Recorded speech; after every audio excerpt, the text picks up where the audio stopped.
My name is Andres Paquero, and welcome to American Talk. Today, we're going to discuss the public educational system and what we can do to fix it.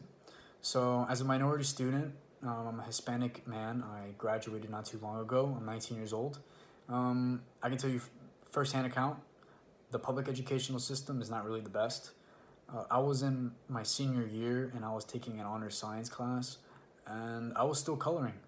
So it's pretty interesting.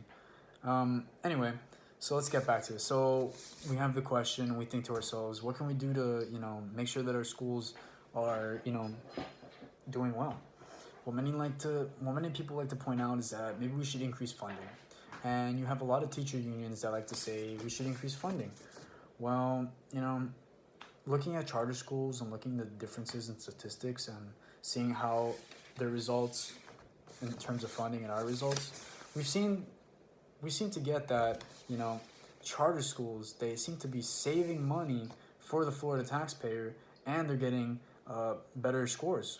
So, within Florida, charter schools scored an average of 61%. That was the passing rate. 61% was the average passing rate for math and reading scores, as opposed to the traditional public school, which scored about 57% for reading and 54% passing rate for math. So there you go. There's one example of Florida charter schools doing better. But then you're gonna say, well, is this helping the minority community? Well, okay, I'll get a little bit deeper. In New York, they've been adding charter schools, and so far, they've seen pretty good results in their math scores as well. Look, and the 161 different grade level chart for charter schools, 68% passed at a proficient level for the math exam, but as compared to the traditional public schools, there was 177 different grade levels, and only 10% of them had a proficient math exam level. So that's not good. I take 68% over 10% any day. And if that's still not good enough and you want to get into the more demographic of it, of like blacks and Hispanics, as compared to whites, and whether or not charter schools are actually working, then fine, we can do that right now as well. In New York, blacks and Hispanics on the same math exams, 59% of blacks passed, 57% of Hispanics passed, and whites, you guys came last. Well, not really last. Probably the Asians beat us. Well, no, you know probably came last? The Native Americans, because I don't know if there's that many Native Americans in New York. But 54% of them, of whites, passed. So blacks and Hispanics are doing better than whites. So that just goes to show you charter schools are actually probably really beneficial to us. Now let's see what else we can do. What else? Then why is it that you have these teacher unions? Which, let me explain to you something. Teacher unions have hijacked our country. They have hijacked the public educational system, and they are crazy. There's a large amount of them, and I mean crazy in the sense that there's so many that, like, look, Florida, there's 151 different teacher unions. In Miami-Dade, there's 3. There's 3 different types of Miami-Dade, and they're all pushing for the same stuff: getting rid of charter schools, increasing pay, increasing funding. Yet they don't have the results. They're not showing us the correct results. So it's like, is this what we need? Is this what we want? I don't think I want that. Many critics of charter schools say that they're not really diverse.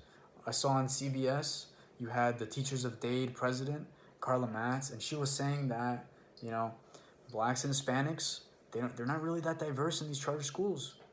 Well, that's not true. In Florida, charter schools, 20% of the students were black.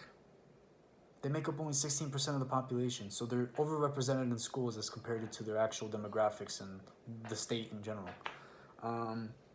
Let's look at Hispanics. Florida, we make up a fourth. 25% of Florida's population is Hispanic. We make up 43% of charter schools. That's pretty good. I think that's pretty good. I think there's a little bit of diversity there. So why are these teacher unions still doing this? The results clearly show charter schools save money, they get better scores, and they're a little bit more diverse because they tend to be put in minority communities. So what's going on? Why are these teacher unions not fighting for this? Let me explain something. In New York, there was about 50,000 students waiting to get into charter schools. If you were to put these kids into the normal public school system, New York would be spending about $20,000 per student. So if you were to put these 50,000 students for $20,000 a head, in charter schools, the amount of funds that would be transferred would be over $1 billion away from public schools to charter schools. So what happens?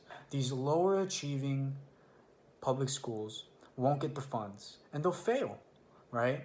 And what will happen is that the good schools, they'll have the ability to, actually pass and get money and continue pushing these great students out into our society. But what happens? If you do that, these unions lose money, okay? That money, so look, the U.S. Department of Labor stated that the Florida Education Association, one of the largest teacher unions in Florida, 137,000 members, $24.3 million was collected in union dues and fees in 2014. It paid up to 43 of its officers' salaries over $131,000. So out of the $24.3 million in union fees, $5.6 million went directly towards these 43 individuals, okay? And another $1.9 million was spent on lobbying. So there you go. The money isn't even going to actual teachers. It's going to these officers and leaders of these unions, okay? Your average teacher doesn't make $131,000, okay? Your average teacher makes maybe $48,000. That's nothing, bro. Okay, so if you think these teacher unions are helping teachers or not, if anything, they're allowing for bad teachers to continue to have tenure within our public schools and to continue to receive a retirement and pension. And that's what we're doing. We're just funding their retirement and their pension. They don't care. They don't care about people like me or people within the Black and other minority communities to actually get better grades. They just care about their money. And that's my opinion, but I'm showing you all the results. And you can, if you want to make the minority community better, maybe we should push for more charter schools. Maybe people like the Teacher of Day president, Carla Matz, should stop saying that charter schools lack diversity. We all know what you want. We all know you want money. We all know that this is not about actual students. This is just an agenda. This is all what big government and bureaucracy does. Thank you for watching the video. Please leave a like in the bottom and press the subscribe button. Have a wonderful day, guys. We'll do this. We'll make change one step at a time.